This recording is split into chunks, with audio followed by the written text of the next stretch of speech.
Bonjour à tous. Alors aujourd'hui je vais revenir avec un sujet que vous avez été plusieurs à me demander sur Instagram, c'est-à-dire les DIY pour entretenir vos toilettes.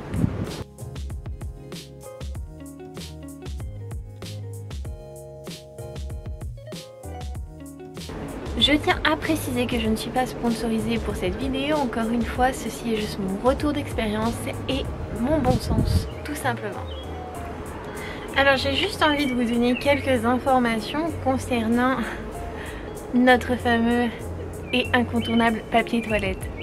Il faut savoir que le papier toilette est constitué de cellulose de bois. C'est donc du bois qu'on va venir travailler et traiter dans certaines usines pour ensuite le transformer en cellulose ou par la suite via différents procédés chimiques. Oui, procédés chimiques.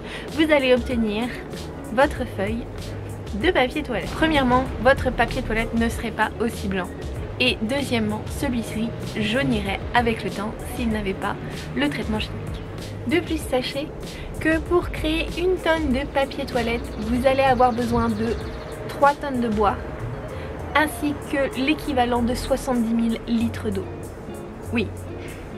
En plus, bien entendu, des produits chimiques qui sont nécessaires au blanchiment. Les entreprises qui sont productrices de papier toilette sont dans l'obligation d'avoir une station d'épuration sur leur site de production. Très intéressant car ils recyclent une partie des eaux qui est nécessaire à la fabrication. Néanmoins, de nombreux polluants restent dans les eaux. En ayant donc face à moi ces informations, j'ai décidé de voir quelles étaient mes alternatives. Parce que clairement, on paye tous pour un produit qui finit au fond de nos cuvettes. Alors je vous invite simplement à garder l'esprit ouvert et ce n'est pas forcément votre démarche aujourd'hui, mais sachez qu'il y a des alternatives. Des petites lingettes. J'entends déjà les grandes scandeurs me dire oh mon dieu mais ça va être dégueulasse et blabla et blabla. Je vous invite à associer les lingettes avec un bidet ou un flexi. Ce qui en soi ne fera qu'essuyer l'eau qu'il vous reste. Mais on ne sait jamais, vous n'êtes jamais à l'abri d'une mauvaise surprise. Je vais donc vous proposer 3 recettes. La première que je vais appeler pour les grands travaux avec le percarbonate si vous avez vraiment besoin de décrasser. Et 2 recettes qui vont être plus pour une utilisation quotidienne. Une en format pastille, la seconde en format liquide. Alors j'ai fait exprès de laisser la cuvette dans cet état pour vous montrer, pour vous sceptiques, du percarbonate, l'efficacité inratable de ce produit. On va donc venir mettre dans la cuvette l'équivalent de 20-30 grammes de percarbonate. On viendra mettre de l'eau qu'on aura fait préalablement chauffer.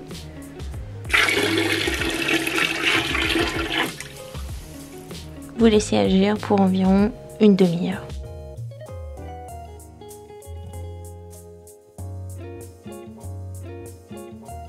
Très populaire pour l'utilisation des couches lavables pour bébé, les lingettes réutilisables sont aussi accessibles pour les adultes. Une fois que j'ai terminé mes petites affaires aux toilettes, je vais me rincer avec mon flexi puis m'essuyer avec une de mes lingettes. Mais qu'est-ce que j'en fais de ma petite serviette? Et ben c'est pas très compliqué, je possède un petit bocal comme ça dans la salle de bain.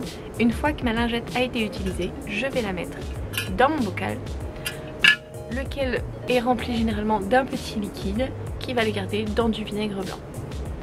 Ensuite, après une semaine, de manière générale, je fais une tournée exclusive avec mes lingettes. Si l'option des lingettes réutilisables vous intéresse, je sais qu'il y a 2 maisons, 2 écoles. Vous pouvez très bien vous faire des lingettes que j'appelle version super confort, c'est-à-dire que vous utilisez un tissu éponge que vous viendrez coudre avec un verso de votre choix, ou bien vous la faites absolument pas fancy du tout et vous tapez dans un vieux drap de mamie. De manière générale, c'est plus économique et vous en aurez en plus grande quantité en un temps beaucoup plus réduit que celle-ci qui demande une couture. De plus, je ne vais pas vous mentir, je continue à acheter du papier toilette de manière occasionnelle pour certaines périodes plus délicates pour la jante féminine que d'autres. Je tiens à vous en parler Cette vidéo est un petit peu différente de celle que je peux faire de manière ordinaire parce que je trouve qu'il est important que l'on soit sensibilisé à ce que nos actes du quotidien représentent de manière réelle. Je vous propose donc de voir comment faire les pastilles WC. Checkez à la fin de cette vidéo pour avoir toutes les informations concernant la quantité et les ingrédients qui vous seront nécessaires. À part, je n'utilise pas d'huile essentielle. Je sais que vous pouvez trouver cette recette avec des huiles essentielles. Je ne souhaite néanmoins pas en utiliser pour la simple et bonne raison des produits extrêmement puissants. Ils peuvent être associés à un médicament. Et comme vous le savez certainement, les huiles essentielles ne sont pas bonnes pour la santé. C'est pour ça qu'il est très important de vous renseigner et d'acquérir des connaissances suffisantes afin d'utiliser les huiles essentielles. J'ai pour ma part rajouté de la poudre d'orange dans mon mélange afin de lui donner une odeur que de manière générale nous aurions acquérie avec les huiles essentielles. Bien entendu, ceci est facultatif. Je vais donc venir humidifier ma préparation afin de lui donner de la consistance nécessaire. Opérez de manière progressive et ce afin de ne pas faire mousser votre mélange qui deviendrait inactif. Pour checker la texture, prenez une paire de gants et pressez entre votre main le produit. Lorsque celui-ci reste compact, c'est que vous avez atteint la bonne texture. Là, elle est encore très friable. On va donc continuer à rajouter de l'eau. La texture maintenant me convient. Je vais donc passer à la mise en bac.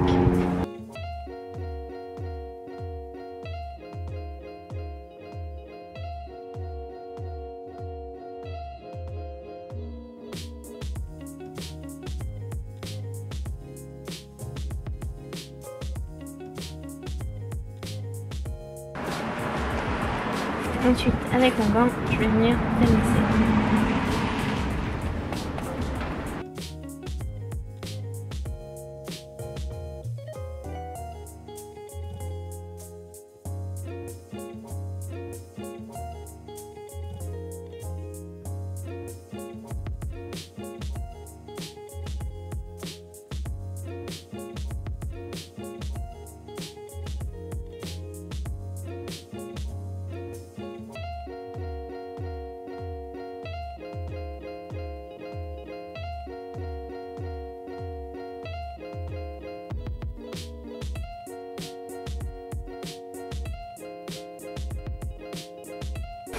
Bon, et après le blabla, si je vous montrais ce que c'est un petit peu que le flexi en fait. Donc comment ça se passe? Je vous montre, le flexi est ici installé sur nos toilettes.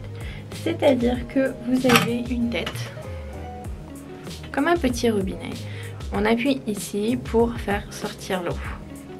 Vous avez un tuyau en acier inoxydable qui est lui connecté à l'entrée d'eau de votre WC.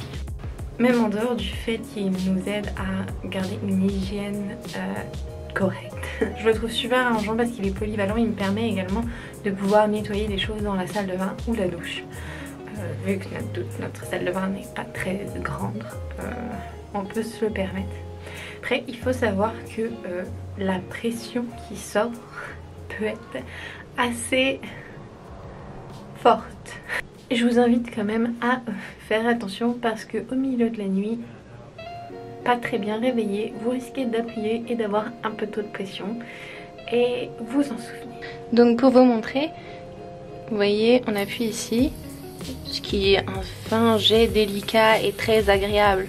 Mais vous pouvez aussi avoir quelque chose qui vous ravage. Contrairement à son homologue le bidet, ce dernier peut être un petit peu fancy technologie. Il sera connecté de manière assez similaire à ce que vous avez sur un flexi. Néanmoins, vous allez avoir plusieurs version du jet disponible ainsi qu'une version chaude ou froide selon le modèle du bidet que vous choisissez. Vous allez avoir plus de fonctionnalités avec un bidet. Le dernier DIY que je vous propose, qui est la version liquide, est très populaire pour son gel bleu. Le gel qu'on va réaliser aujourd'hui, ce que je vous invite, c'est simplement de rajouter un petit peu de colorant alimentaire pour lui donner complètement l'illusion qu'il s'agit d'un produit industriel. Donc là, après quelques minutes, on peut voir que notre mixture a commencé à épaissir. Si vous aussi vous voulez piéger vos proches, rajoutez quelques gouttes de colorant. On va rajouter un petit peu.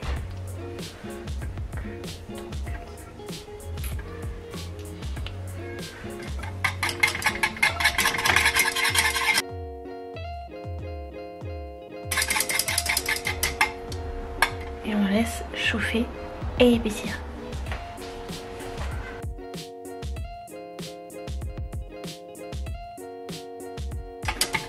Et là, à cette étape, on va venir ajouter le vinaigre blanc.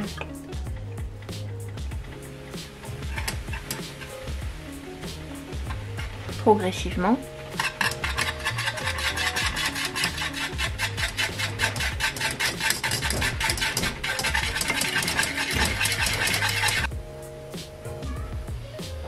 La texture n'est pas encore assez gélifiée selon moi, donc on peut toujours, une fois que vous aurez fini de mettre le vinaigre blanc, vous pouvez faire réchauffer un tout petit peu pour que la maïzena continue à épaissir.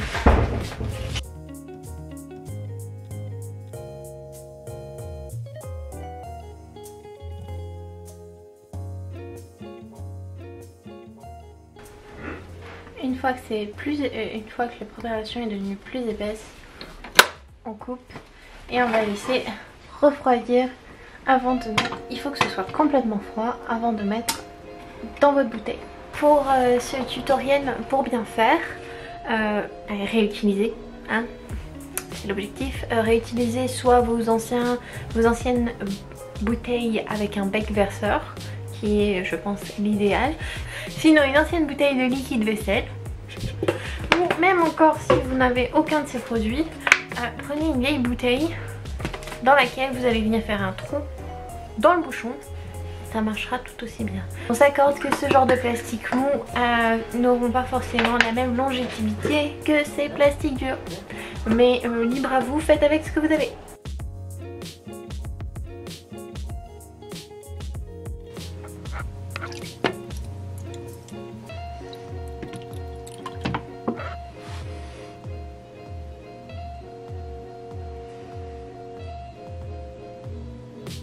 J'espère que vous aurez appris quelque chose et que cela vous permettra de garder l'esprit ouvert et de voir les différentes alternatives qui se proposent à vous. Je vous remercie beaucoup d'avoir regardé cette vidéo qui peut ne pas être spécialement très glamour mais qui, je pense, a son importance. Et je vous dis à très bientôt.